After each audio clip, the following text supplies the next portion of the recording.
সমস্ত প্রকার বালা মুসিবত থেকে হেফাজতে থাকার জন্য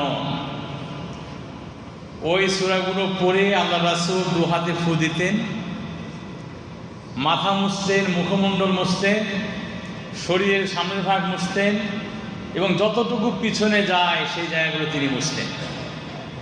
কাজে এই সূরাটা আমাদের জানা উচিত। এই সূরাটা গুরুত্বপূর্ণ এই কারণে, এটা আমাদের আকীদা, বিশ্বাস, আমাদের ঈমানের বড় একটা অংশ। কাজে এই সূরাটা আমাদের সকলের জানা উচিত, এর অর্থগুলো বোঝা উচিত।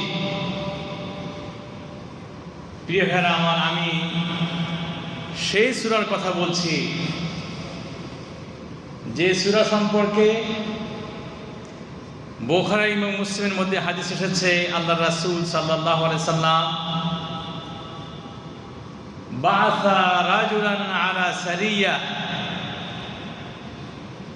ওয়া কানা ইয়াকরাউ লিআসহাবিহি ফি সালাতিহিম ইলা আখির হাদিস। যে হাদিসের মধ্যে এসেছে আল্লাহ রাসূল সাল্লাল্লাহু আলাইহি সাল্লাম একজন ব্যক্তিকে একটা দলের সঙ্গে প্রেরণ করলেন, তাকে নেতা বানিয়ে দিয়ে প্রেরণ করলেন। সেই ব্যক্তি যখন তাদেরকে নামাজ পড়ান, সূরা ফাতিহা পড়া তিনি তেলাওয়াত করেন, কোরআন থেকে আরো কিছু তেলাওয়াত করেন, এরপরে গিয়ে তিনি এই সূরাটা পড়েন। আল্লাহ রাসূল সাল্লাল্লাহু আলাইহি সাল্লামের নিকটে ওই দলের সদস্যবৃন্দর মধ্য থেকে কিছু লোক এসে আল্লাহ রাসূল অভিযোগ করলেন, বললেন, আল্লাহ রাসূল, যাকে আপনি আমাদের আমির হিসেবে প্রেরণ করেছেন তিনি তো আমাদের নামাজের ইমামতি করেন, তো প্রত্যেক রাকাতে আবার সূরা ফাতিহার পরে অন্য কোরআন থেকে অন্য কিছু তেলাওয়াত করার পরে আবার এই সূরাটা পড়েন। আল্লাহ রাসূল সাল্লাল্লাহু আলাইহি সাল্লাম তিনি জিজ্ঞাসা করলেন, তিনি বললেন, সালুহু লিআইয়ি শাইইন ইয়াসনাউ যালিক।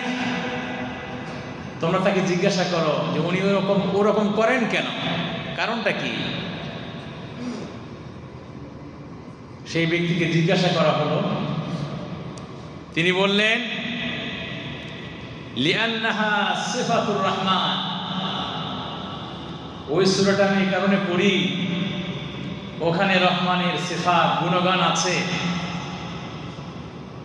আল্লাহ রাব্বুল আলামিনের পরিচয় সেখানে তুলে ধরা হয়েছে। এই জন্য আনা উহিব্বু আন আকরা বিহা, এই জন্য আমি আল্লাহ রাব্বুল আলামিনের এই সিফাতগুলো আমি পড়তে চাই নামাজের মধ্যে, এই জন্য আমি পড়ি। আল্লাহ রাসূল সাল্লাল্লাহু আলাইহি সাল্লাম তার ওই সংবাদ, তার ওই কথা শোনার পরে তিনি বললেন, আখবিরুহু আন্নাল্লাহা ইউহিব্বুহু। তোমরা গিয়ে ওই বান্দাকে, ওই ব্যক্তিকে সংবাদ দাও যে সে যে আল্লাহ রাব্বুল আলামিনের গুণগানগুলো, সিফাতগুলোকে পছন্দ করে, এজন্য আল্লাহ রাব্বুল আলামিন সেই বান্দাকে ভালোবেসে ফেলেছে। আল্লাহ, এই সূরাটা কি ভাই? সূরাতুল ইখলাস। সূরাতুল ইখলাস, কুল হু আল্লাহু আহাদ, এই সূরা। জি আমার সম্মানিত ভাইরা, এই সূরাকে বলা হয় কোরআনের সূরাতুল কোরআন, এক তৃতীয় অংশ। এক তৃতীয় অংশ কেমনে? আল্লাহ রাসূল সাল্লাল্লাহু আলাইহি সাল্লাম তো বলেছেন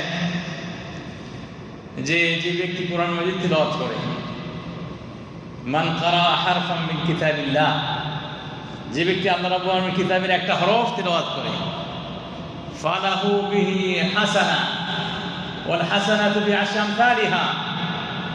আল্লাহ রাসূল বলেন যে একটা হরফ পড়ার কারণে তার আমলনামে কয়টা সওয়াব দেওয়া হবে?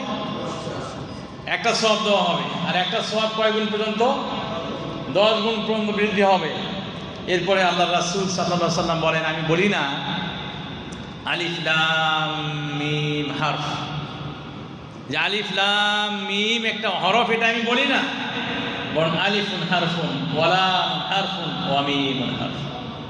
মানে তিনটা যে আপনি বললেন, এই জন্য তিনটা হরফ উচ্চারিত হলো, 3.30টা সওয়াব আপনার আমলনামায় লিপিবদ্ধ হয়ে যাবে। সুবহানাল্লাহ। কিন্তু সূরা ইখলাসের আয়াত কয়টা ভাই? ছোট্ট সূরা, কয়টা অক্ষরের মধ্যে আছে? আল্লাহ রাসূল বললেন সুলুসুল কোরআন, কোরআনের 1/3 তাহলে কেমনে হবে এটা? হ্যাঁ, এই বিষয়ে তাফসীরকারগণ, উলামায়ে কেরাম, ইসলামের বড় বড় স্কলার, তারা অনেক বক্তব্য দিয়েছেন, অনেক কথা বলেছেন।